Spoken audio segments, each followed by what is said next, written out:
Bon, on est dehors, hein. On est éliminé pour la deuxième année consécutive en huitième de finale de Ligue des Champions.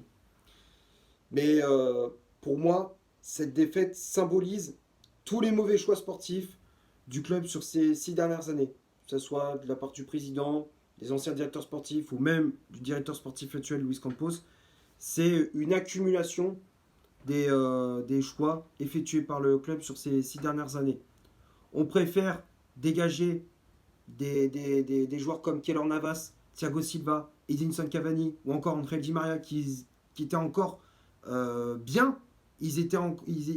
Pour moi, ils apportaient encore quelque chose de bénéfique au club. Ils étaient, pour certains, la colonne vertébrale du PSG. Mais non, non, on préfère les dégager parce que soi-disant ils sont trop vieux ou alors ils ont fait leur temps au PSG et on préfère les remplacer par des joueurs comme Lionel Messi qui sont en fin de carrière ou encore des Sergio Ramos qui sont en fin de carrière également ou voilà, des Donnarumma ou ce que tu veux. Mais pour moi, cette défaite symbolise l'échec sur le plan sportif des Qataris.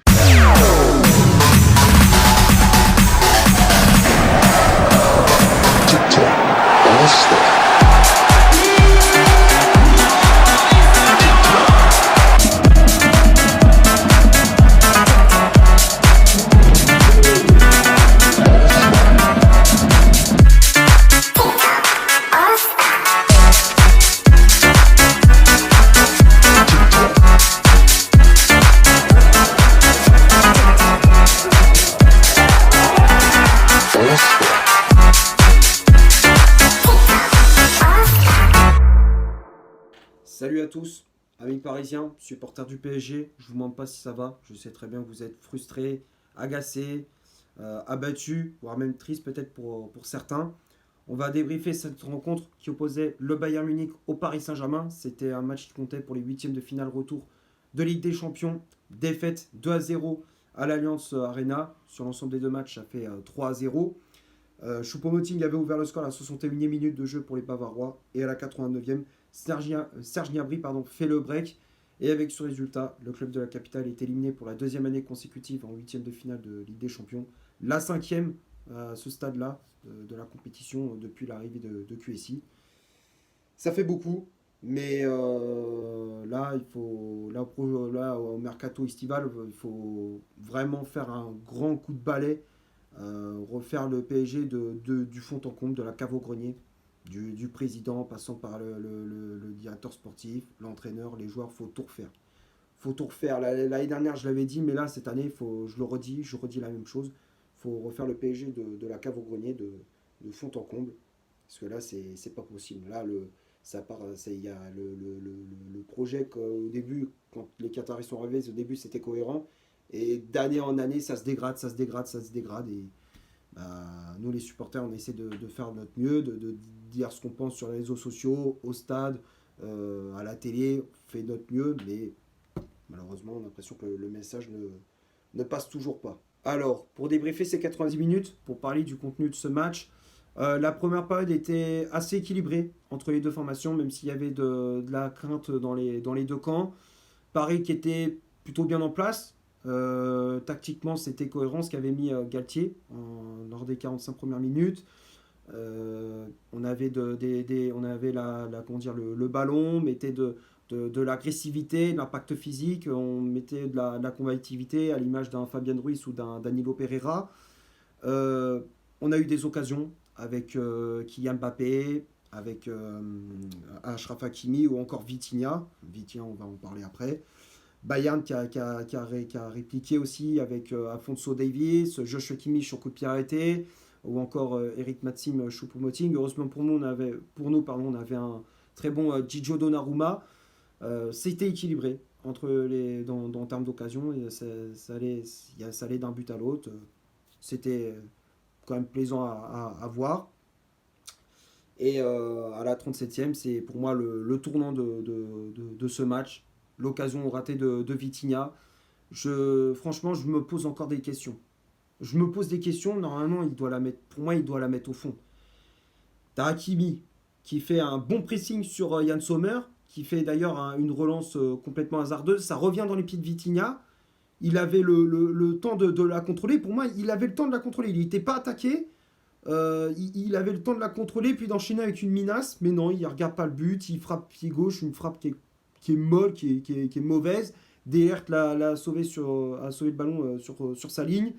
Très bon sauvetage du défenseur néerlandais. Mais pour moi, cette occasion, tu dois la mettre au fond. Et comme je l'avais dit cette année, que ce soit contre la Juve, contre le Benfica Lisbonne ou encore contre le Maccabi Haïfa, on n'est pas assez tueur devant le but. On n'est pas assez tueur devant le but. Normalement, première occasion, tu la mets au fond. Et le problème, c'est que si tu mets pas tes occasions au fond des filets, derrière, tu le paies cash. Et c'est exactement ce qui s'est passé derrière. Alors, donc à la mi-temps, il y avait 0-0 entre les deux formations. La deuxième période, tu as le Bayern qui montre un autre visage, qui est de plus en plus dangereux. On reçoit une première alerte avec le but refusé de Choupo-Moting pour un hors-jeu. Thomas Müller l'avait dévié apparemment au dernier moment. Moi, je trouvais qu'il n'y avait pas hors-jeu. Hein. Enfin, je sais pas si... Moi, je trouvais pas que Müller l'avait touché, même si c'est dans l'attention. Pour moi, il l'avait pas touché. Donc, pour moi, normalement, ça aurait dû faire but. Mais bon, à ce moment-là, on s'en sortait bien. Mais on subissait quand même. On subissait beaucoup les assauts des Bavarois. Et la 61e, encore une fois, tu fais une connerie de relance, de conservation du ballon qui est complètement débile. Merci Marco Verratti. Hein. Merci Marco, avec ta brillante idée de garder le ballon à l'entrée de la surface. Normalement, à ce niveau-là de la compétition, c'est interdit. C'est interdit. T'as pas le droit de conserver le ballon à l'entrée de ta surface. Surtout quand tu vois que les Bavarois ils font un gros pressing, tu n'as pas le droit. Parce que je vais te mettre l'image ici. Regarde l'image. Pour moi, il avait 3 solutions. Tu pouvais renverser le jeu de l'autre côté pour Hakimi. Tu pouvais la repasser à Eshada Bichabou pour la dégager. Et même sur le côté avec Fabian Ruiz, même si Kingsley Coman arrivait, Fabian Ruiz, on va dire, il a l'intelligence de justement proposer une solution à Marco Verratti. Normalement, tu pouvais la ressortir correctement, le ballon. Tu pouvais la ressortir correctement, mais non. Non, Verratti, c'est dans toute sa splendeur. Il veut conserver le ballon pour justement l'adversaire provoque la faute. Et avec un bon pressing de Thomas Müller, c'est récupéré par Leon Goretzka, qui sert au second poteau Choupo-Moting, qui avait plus qu'à ajuster Didio Donnarumma. Ça fait 1-0, et puis là, c'est parti. Là, pour moi, à ce moment-là, j'y croyais plus du tout. J'y croyais plus du tout, même si Paris essayait d'égaliser avec Sergio Ramos sur coup de pied arrêté. Yann Sommer a été là pour repousser les tentatives du PSG. Et Bayern qui fait des changements, on voit clairement la différence sur la profondeur du banc du Bayern et du PSG. T'as vu le Bayern, ils font rentrer des Leroy Sané, des Leroy Sané, des Sadio Mané, des joueurs comme ça, des Cancelo. Nous, on fait rentrer Ekitike, Bichabou, Zeremri, même si c'est pas des mauvais joueurs. Enfin, c'est pas des mauvais jeunes, mais tu vois la différence, c'est pas suffisant c'est pas assez taillé pour les matchs de Ligue des Champions. Là, malheureusement, le banc il n'est pas assez. On se fait rattraper par nos carences.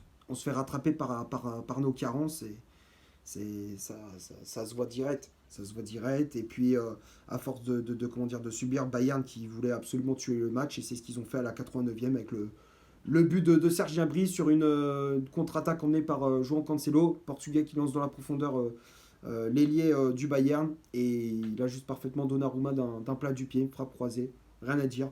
Très beau but de la part de l'Allemand. Ça fait 2-0, et puis on est éliminé de la Ligue des Champions.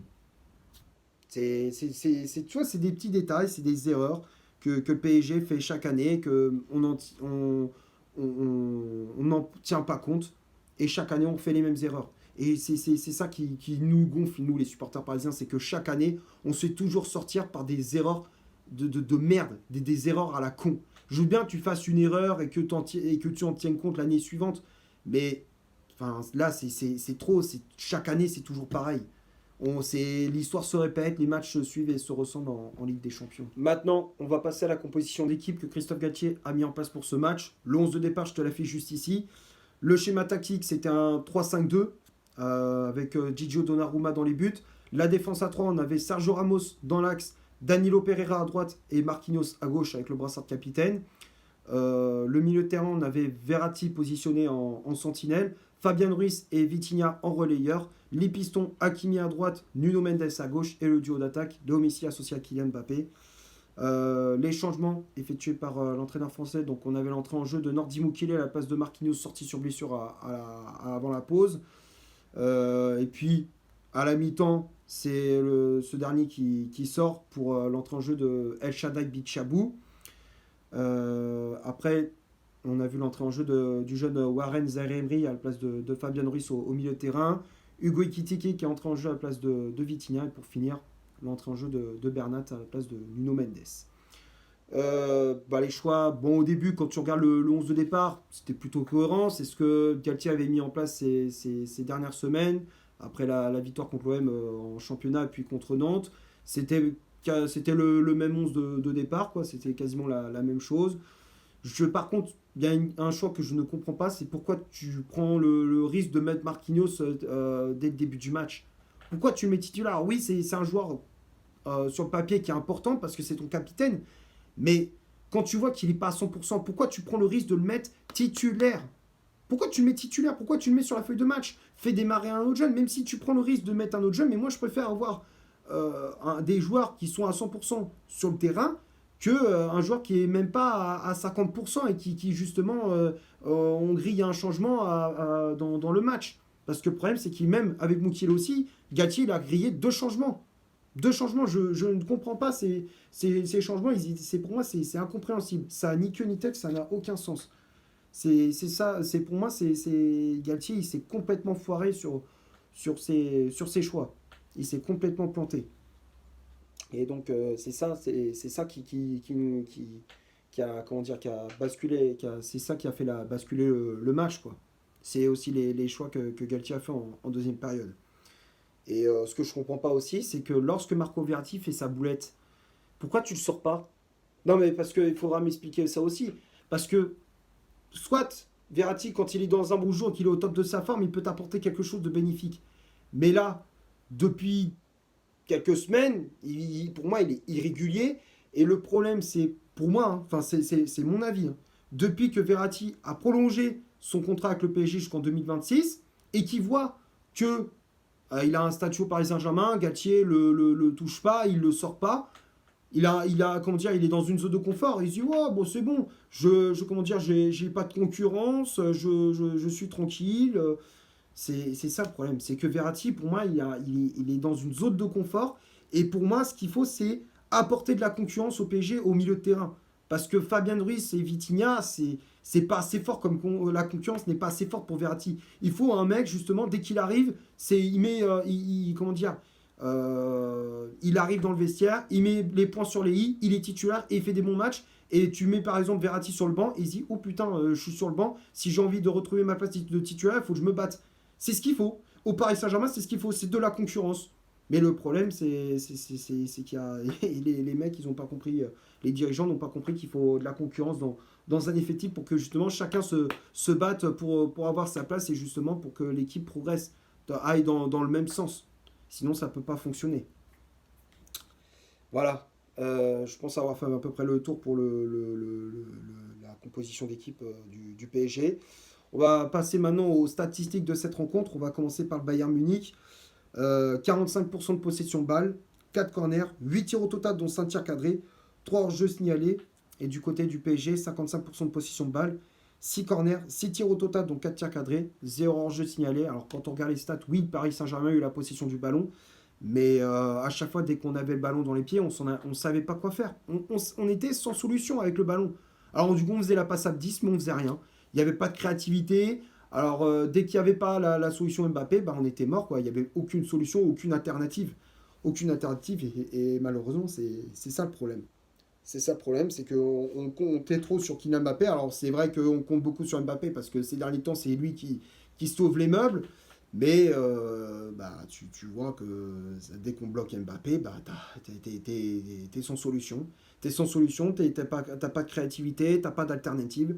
C'est ça, c'est ça qui fait la différence. Alors que le Bayern, eux, dès que tu vois par exemple Coman il est bloqué, il passe de l'autre côté avec un autre joueur.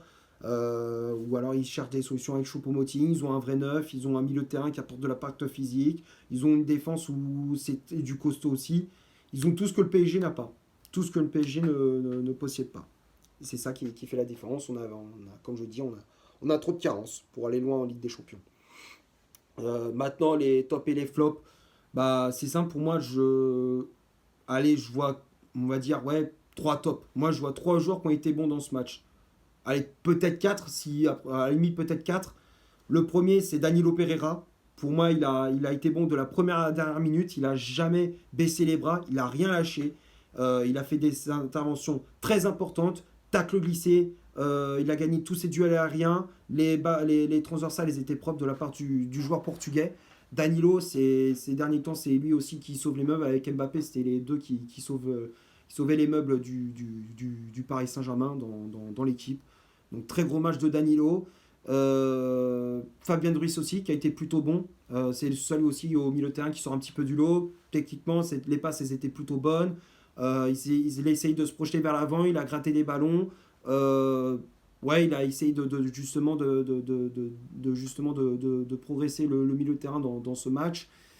Mais malheureusement, il était tout seul. Il était tout seul, il a pas réussi à faire monter en puissance le milieu de terrain parisien.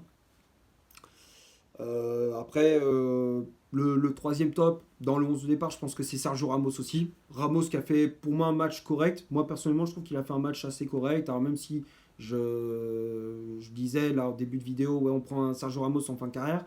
Mais si tu parles sur le match là qu'il a fait contre le Bayern, bon, ça va, il n'a pas été mauvais. Je trouvais qu'en première période, il mettait beaucoup d'agressivité, il a gagné pas mal de duels, beaucoup de tacles glissés, beaucoup d'interventions propres. Bon match de la part de l'Espagnol, même si un petit peu, il est un peu coulé vers la fin, à l'image de l'équipe, mais ouais, Ramos, ça a été quand même, il a fait quand même un match assez correct. Sur coup de pied arrêté, il était assez dangereux aussi.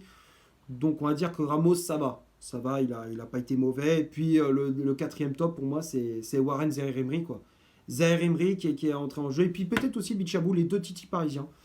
Bichabou, même, qui a été plutôt correct aussi, qui a fait de bonnes interventions. Alors malheureusement, bon, moi, personnellement, je lui en veux pas trop parce que bon, il est encore jeune, il a encore une grosse marge de progression à faire. S'il est régulier à l'entraînement dans les années à venir, et si on compte, on lui donne sa chance aussi, dans les années à venir, il peut devenir un joueur très important au PSG. Donc, même s'il fait des petites erreurs, mais je pense que il est encore jeune, il ne faut pas non plus comment dire, le flinguer, quoi. Le flinguer, donc c'est un joueur quand même qui a une grosse marge de progression à faire dans le club. Donc, mais pour un premier match de Ligue des Champions, ça va, quoi. Il a pas été mauvais. Et Zaire Emery, pour revenir à Warren Zaire Emery, euh, ouais, il a fait une bonne prestation. J'ai trouvé qu'il était entré en jeu. Il a essayé d'apporter de la percussion, de la vitesse. C'était mieux lorsqu'il a apporté. Il a dynamisé un peu plus le milieu de terrain parisien lorsque le jeune parisien est entré en jeu. Donc, ouais, donc Zaire Emery, je mets dans les tops, mais sinon tout le reste, non, ils n'ont pas été bons.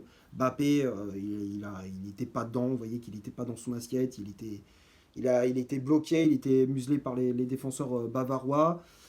Messi, transparent, pour moi, il n'a pas fait de différence. On l'attendait au tournant, il n'a pas répondu présent.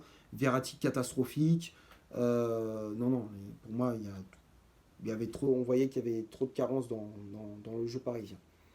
Je vais m'arrêter là pour ce match. J'espère que le débrief vous aura plu. Si c'est le cas, vous laissez un énorme like.